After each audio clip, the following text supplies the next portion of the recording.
الصبح بدا من طالعته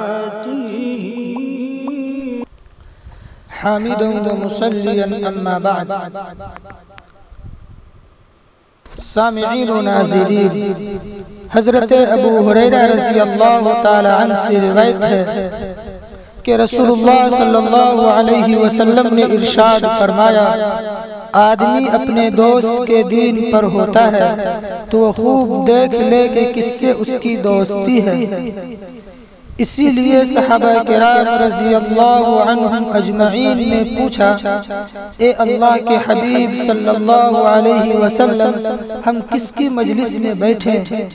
آپ صلی اللہ علیہ وسلم نے 3 باتیں ارشاد فرمائی جس کو دیکھ کر تمہیں اللہ یاد آئے، جس کی بات سے تمہارے علم میں اضافہ ہو، اور اس کا عمل دیکھ کر تمہیں آخرت کی طرف رغبت ہو۔